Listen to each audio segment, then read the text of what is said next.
Panda anthem. Ian, what's up? Red Panda anthem. Red Panda, what's good? Red Panda anthem. All right, so let's go to the first question. Comes from Lacey. Unmute yourself, please. You're coming to you. Hi, good evening. Hello. Hi, how are you?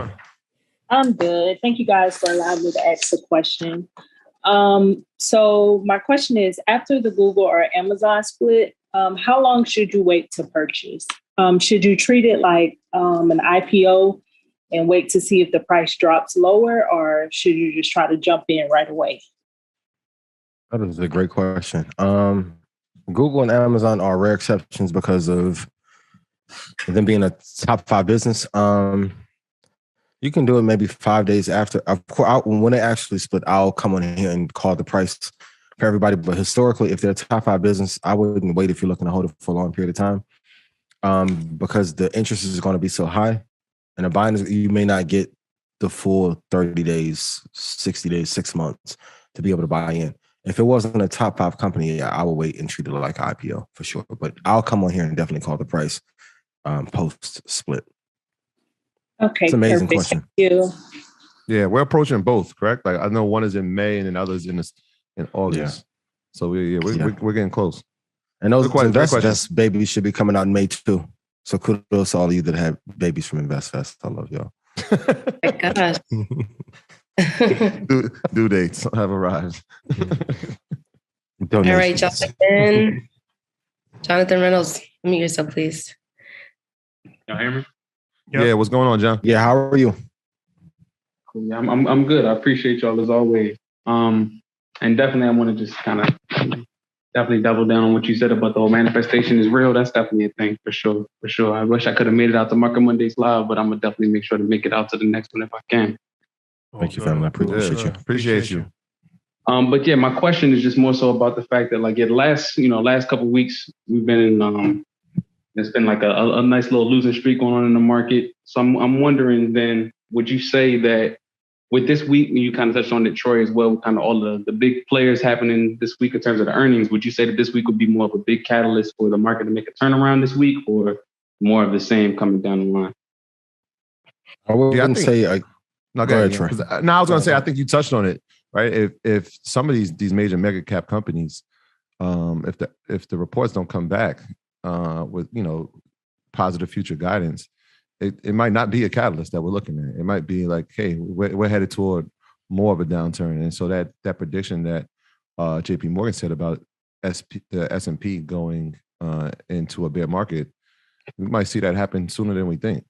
So we got to just be, and that's why we talk about the earnings, is like pay attention to these things, right? See and we went over what earnings per share was. And so all these things that you kind of hear, but you don't know what they are, all these things are pieces that add to the puzzle to say, all right, where are we about to be headed?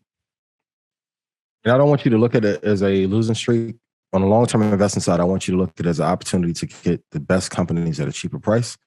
On a trading perspective, I told you guys this Saturday, I'll try and keep my joy down a little bit. When the market is falling, man, I am elated. You should look at it as an opportunity. No, say it again. I'm on the side, and I'm in Red Panda. I'm waiting on my prices to hit, and I'll be hitting those puts on those short-term puts. I'm right there. I'm waiting. Yeah, listen, can you guys hear the joy in his voice? He's cooking. So I will wait. Normally, I don't care about earnings. Visa, I'm expecting Visa not to do well. Google, Apple, Microsoft, I expect them to do well. If any of those three go negative, I know we are in trouble. So then what do? Great.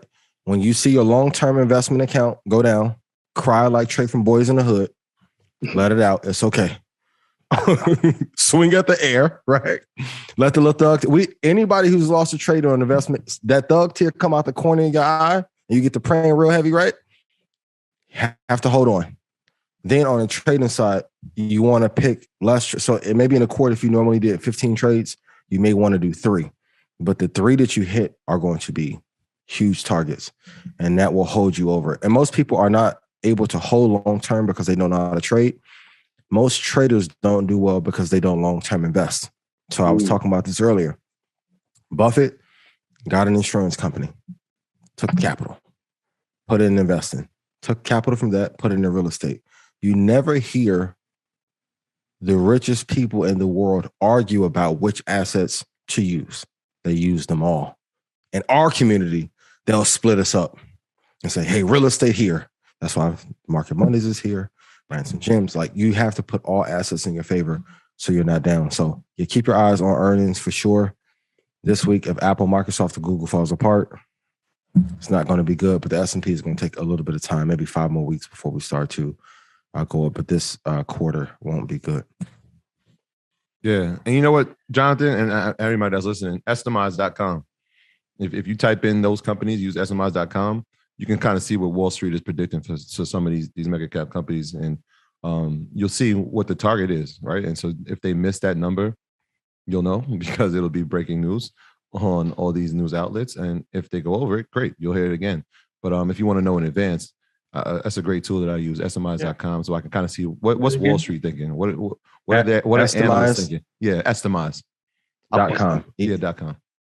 Okay. And also, companies who run their business on a quarter-to-quarter decision-making basis often give lower returns than those who focus on year-over-year growth.